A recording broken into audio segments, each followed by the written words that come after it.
Hello everyone and kumusta po sa inyong lahat and happy Friday! Ayan, so for today's video ay tara at samahan niyo po ako magluto nitong ating masarap na ulam guys. Masarap isawsaw sa suka or sa Mang Tomas. Itong ating pritong taba ng baboy. So tara na guys at samahan niyo po ako magluto and enjoy watching po. So yan na nga guys.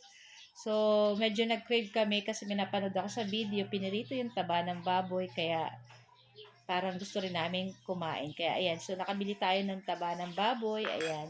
Tapos titimplahan lang po natin yan ng bawang, ayan. Tapos syempre maglalagay din po tayo ng durug na paminta. Tapos maglalagay din po tayo dyan ng patis para sa pampalasa. Hindi na po ako maglalagay ng asin, patis na lang. At ayan, i-mix lang natin ayan. And syempre gagamit po tayo ng isang pirasong itlog.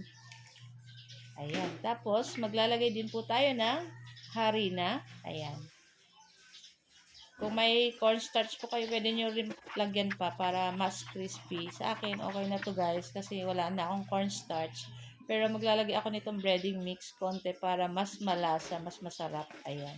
Tapos, syempre, make sure natin na mahalo natin lahat. Ayan. Tapos, ibabad lang natin yan ng ilang minuto, daw mga 1 hour. Tapos, ayan na nga. At magpainit na tayo nitong ating mantika.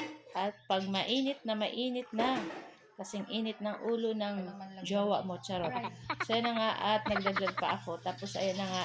Ilagay na natin dyan yung ating taba ng baboy. Naku, super yummy nito guys. Paminsan-minsan guys, okay lang naman kumain ng taba ng baboy. Wag lang palagi. Ayan.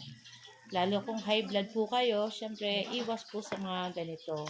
Kami naman, hindi naman po high blood, kaya okay lang naman siguro kumain. At hindi lang lagi, ayan. So, lulutuin lang po natin iyan hanggang mag golden brown. Ingat-ingat po pag nagpiprito ng katulad ng ganito kasi hindi maiwasang tumatalsik yung mantika. Gawa po ng, syempre, taba nga po yan ng baboy.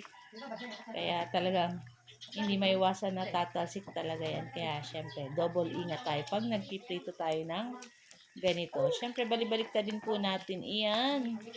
Ayan. Kasi yung ating taba ng baboy ay talagang tumatalsik-talsik talaga yan. O, diba? So, yun na nga, after ilang minuto, ayan, nag-check natin kung okay na to.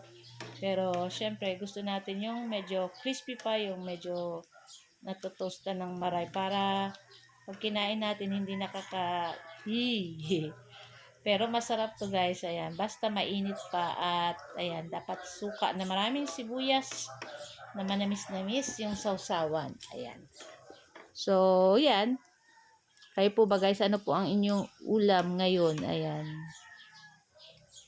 So, after ilang minuto, ayan, pwede na po natin yan hanguin at i-transfer na natin sa ating plato. Pero make sure maglagay po kayo ng paper towel para yung excess oil ay hindi po natin makain. So guys, thank you for watching at ito lang ang ating video. Sana po ay nag-enjoy kayo. Huwag niyo po sana kalimutan mag-like, comment at pa-share po ng ating video. Bye!